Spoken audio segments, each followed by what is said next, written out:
Brigitte Lahaie, Sud Radio, le Love Conseil. Alors Bruno Clavier, aller consulter, c'est quelque chose qui est encore pas toujours évident pour beaucoup de gens.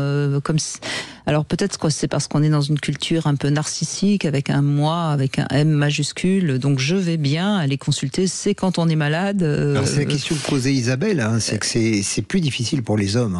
Oui, ça vraiment les vrai, hommes, eux, ils ont plus de mal, il y a une sorte de culture de un homme c'est fort, ça bouge, ça même pas mal et ça continue et c'est comme ça. Oui, et ben non. mais peut-être moi j'ai quand même deux choses qui me paraissent aller un petit peu enfin de les comprendre un peu mieux. D'abord, je crois que les hommes, quand ils vont pas bien, ils vont plus être dans l'action que dans la parole. Donc c'est déjà plus compliqué.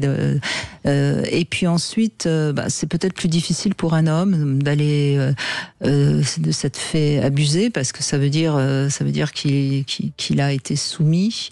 Alors qu'on sait très bien que la soumission sexuelle, elle est plus du côté du féminin que du masculin. C'est-à-dire que ce sont les hommes qui, justement, ont des problèmes avec leur propre féminin, parce qu'on a un féminin en soi, un homme. Bien sûr.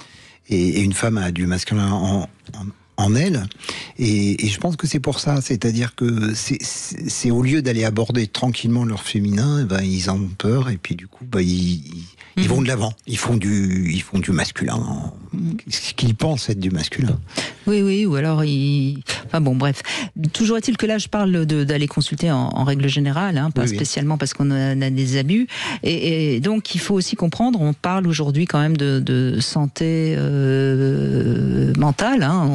C'est un terme qu'on commence à entendre un peu plus. Donc, quand on n'est pas en santé mentale, ça peut aider d'aller consulter, parce que ça permettrait peut-être d'aller un peu mieux. Et puis, il n'est pas, il n'est pas indispensable de prendre conscience de son problème, qu'il soit personnel comme une addiction ou gênant pour le couple comme un manque de désir.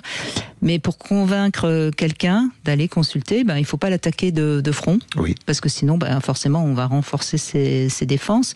Derrière le refus, il y a toujours une peur. Oui, il y a toujours de la peur. Vous êtes d'accord? Oui, tout. C'est vraiment ça qui explique ça l'explique très bien, la peur. Et puis consulter, le problème c'est qu'on peut consulter parce qu'on va pas bien et puis on veut aller mieux. Bon, mais l'idée elle est de consulter le mieux, je pense, c'est d'aller voir l'origine. C'est-à-dire, pourquoi je vis ça. Parce que là on va prendre des médicaments, mais on n'a pas l'origine. Et en plus, parfois, on va aller consulter une fois et on va ressortir encore moins bien, parce que parfois, il faut un peu de temps pour aller mieux. Il faut d'abord un peu déblayer. Donc, tout ça est très, très compliqué. Et puis, derrière ce refus d'aller consulter, il y a aussi toutes les personnes qui sont persuadées que de toute façon, personne ne peut les aider. Oui, malheureusement. Parce qu'ils se sont construits une sorte de cuirasse dans laquelle ils se sentent à peu près bien, même s'ils ne vont pas bien.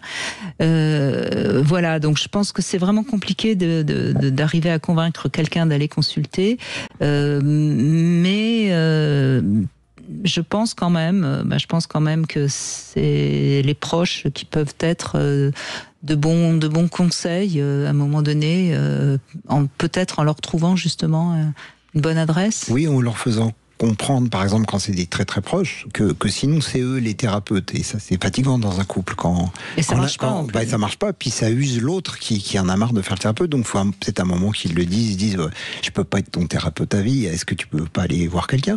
Oui, et peut-être, je le pense notamment sur des questions par exemple d'alcoolisme, à un moment donné il faut arrêter d'aider l'autre pour qu'il se sente vraiment en train de sombrer, pour aller enfin consulter par exemple. Mettre du tiers, parce que c'est pas jouable, dans les couples, c'est pas jouable. Sinon, ça détruit le couple, évidemment. Oui.